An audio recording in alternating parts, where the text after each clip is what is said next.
5학년 여러분 안녕하세요. 즐거운 역사 수업 시간이 돌아왔습니다. 이번 시간에는 저번 시간에 이어서 대한민국 임시정부에 대해서 공부를 할 예정이에요.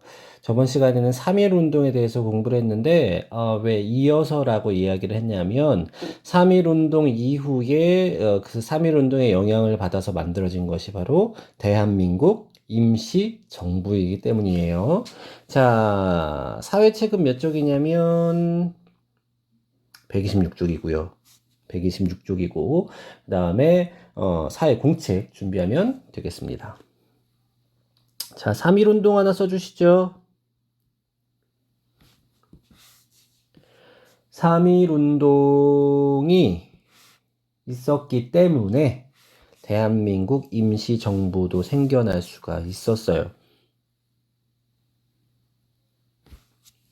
3.1 운동의 영향으로 다양한, 자, 우리 민족의 역량이 이렇게 발휘가 됐고, 또, 독립에 대한 열망을 우리가 확인을 했으니까. 그러면, 일제 말고, 또 왕실도 없어졌으니까, 그렇다면 대한민국을 대표하는 정부를 만들어야 되겠다. 그런데 지금은 나라가 식민지니까 임시정부. 그래서 다양한 임시정부가 만들어졌는데, 이거를 상하이에서 통합해가지고 하나의 임시정부로, 정부를 만들어요. 대한민국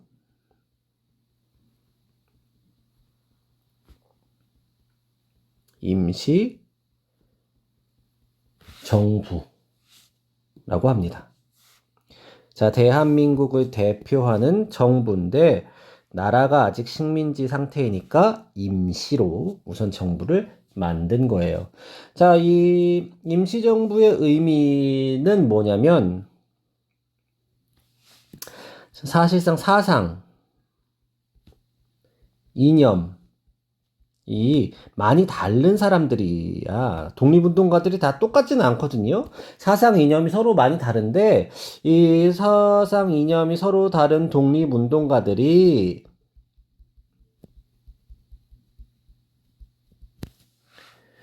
통합했다. 힘을 합쳤다. 이런 거에 되게 의미가 있죠. 자, 이 독립운동가들, 어떤 독립운동가들이 대한민국 임시정부에 참여했냐? 정말 난다 긴다 하는 독립운동가들이 다 참여했습니다.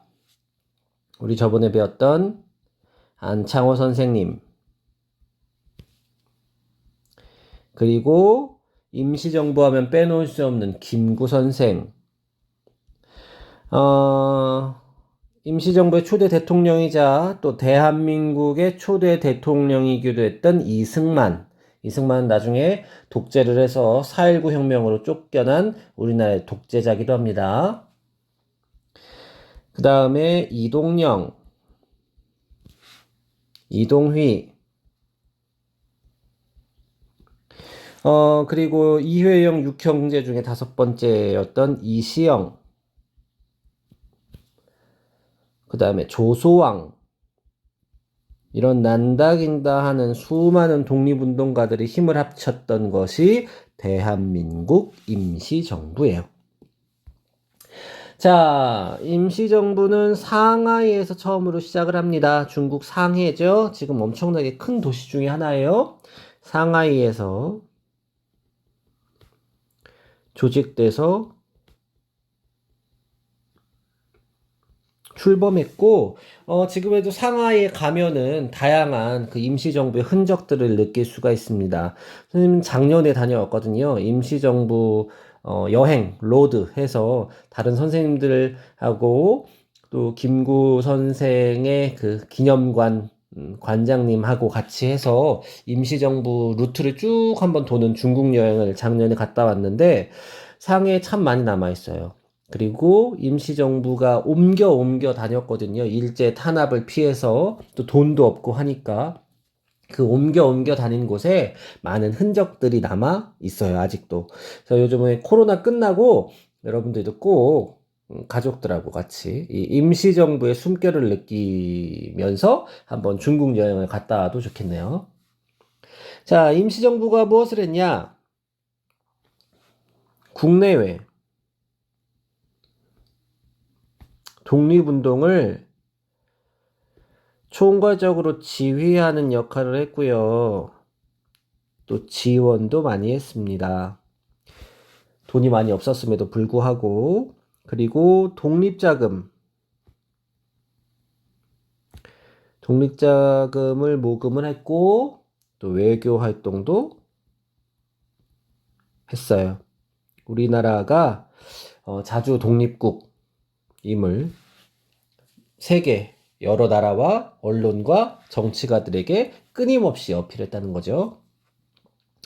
자, 그리고 나중에는 한국 광복군이라는 우리나라 군대도 만들고요. 고위 관료들과 또 아주 우리나라 민족을 괴롭혔던 많은 사람들을 처단하는 한인 애국단 등이 만들어지기도 합니다. 조직이라고 쓰죠. 자, 그리고 이 대한민국 임시정부는 정부의 체제를 갖추고 있었어요. 지금처럼. 그래서 행정부, 사법부, 입법부 이런 것들이 있었고, 그래서 이거에 민주주의 정치 체제를 받아들였고요. 이 민주주의 정치 체제로 시작된 대한민국 임시정부가 오늘날 대한민국의 뿌리라고 할 수 있겠죠.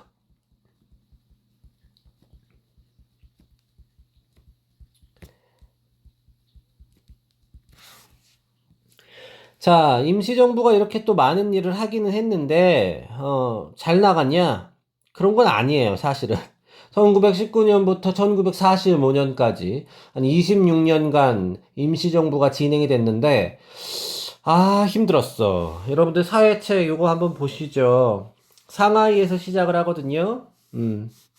상하이에서 이렇게 시작을 해서, 항저우 갔다가 난징 갔다가 우한 갔다가 그 유명한 우한입니다. 우리 코로나의 핵심이죠. 어, 창사 갔다가 광저우 갔다가 류저우, 구이양, 충칭 쫓겨 계속 쫓겨나는 모습들을 볼 수 있어요. 일제 탄압이 워낙 심했고 일제 탄압이 심하다 보니까 다른 나라에서도 중국인은 이런 나라에서도 되게 뭐랄까 부담스러워했어요. 그래서 굉장히 힘든 상황이 연속이었고, 또 여기서 봤듯이 사상 이념이 서로 다른 독립운동가들이 우선은 자, 힘을 합칩시다 하고 통합을 했는데, 그 안에서 또 여러 가지 정당들이 만들어지면서 내부 분열도 있었어요. 그래서 1930년대, 20년을 지나서 30년대 때 대한민국 임시정부가 과연 필요한 것인가에 대한 회의론도 사실은 있었고, 거기에 대해서, 이 조직이 대한민국을 대표할 수 있는 조직이냐, 또 독립운동을 지휘할 수 있는 조직이냐에 대한 비판도 많이 있었는데, 이걸 한 방에 날려버린 사람들이 있습니다. 김구 선생이 이 상황을 어떻게 타개할까 고민을 하다가 만든 게 위에서 말한 한인 애국단이에요. 자, 임시정부의 정통성, 그리고 법통, 그리고 대한민국, 대한 사람의, 기상이랄까요? 기계를 알리자. 우리 독립에 대한 의지를 알리자. 그러려면 무력투쟁도 해야 되고, 때로는, 그 사람들을 처단하는 모습도 보여줘야 된다. 라는 게 김구 선생의 뜻이었고, 그런 것을 할 수 있는 조직을 만든 게 바로 한인 애국단이에요. 자, 한인 애국단의 대표적인 사람이 두 분 정도 계신데, 우선 첫 번째 부분부터 한번 그려보죠. 자, 이분은 누구냐?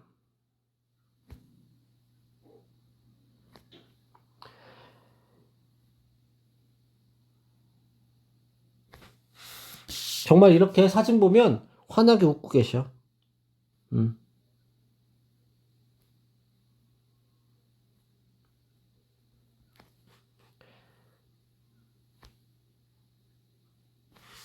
이봉창 의사예요.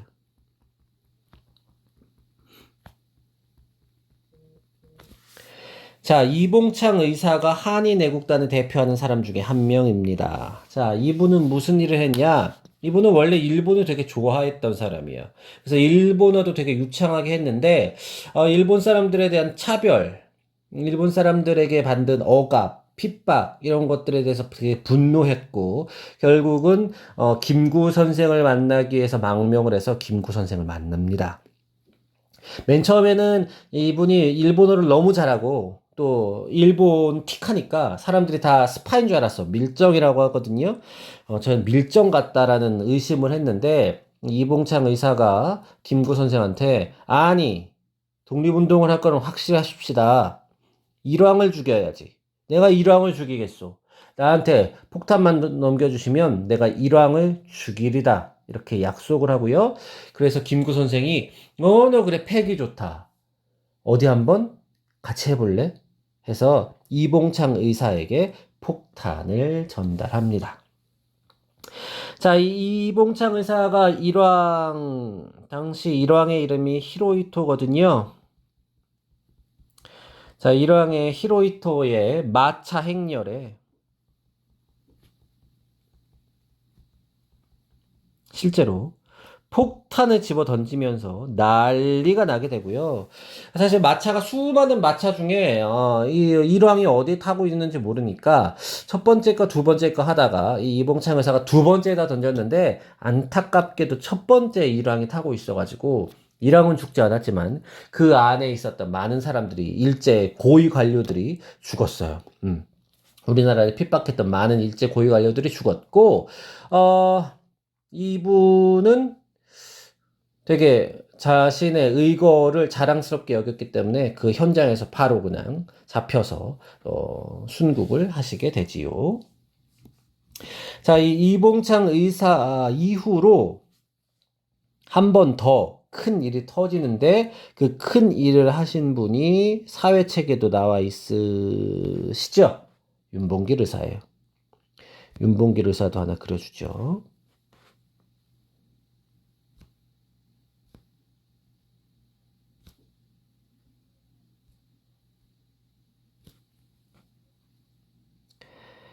참 독립운동가 분들한테 죄송하네. 잘 그리고 싶은데 이게 잘 안 그려진단 말이지. 이게 그림 실력이 이런 거밖에 안 돼서 어떻게 뭐 어쩔 수가 없지. 자, 윤봉길 의사예요. 너무 막 그렸나? 연습할 땐 이 정도는 아니었는데. 자, 옷이 너무 막 그렸지? 잠깐만요. 뿅! 좀 고쳤습니다. 뭘 고쳤냐고요? 뭐 한번 찾아보세요. 네, 윤봉길 의사가 있습니다. 자, 윤봉길 의사가 무슨 일을 했냐? 자, 이분이 진짜 대단한 게 상하이에 홍커우 공원이라는 곳이 있어요.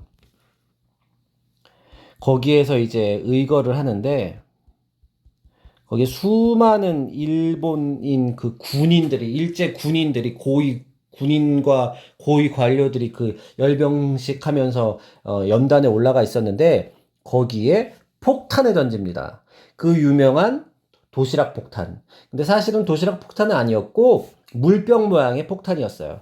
자, 이봉창 의사 의거 이후에 그 검문이 엄청 강화됐어. 강화돼가지고 그 행사에 가지고 들어올 수 있는 게 도시락하고 물병밖에 없었어요.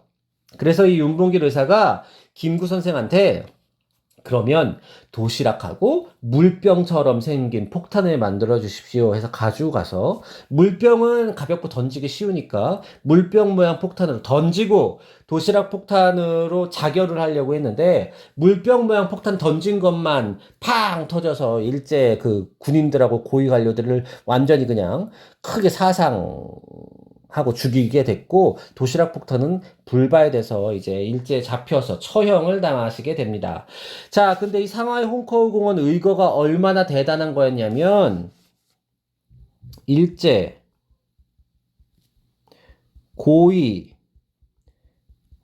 관료 또 군인들이 사망하거나 중상을 입어요.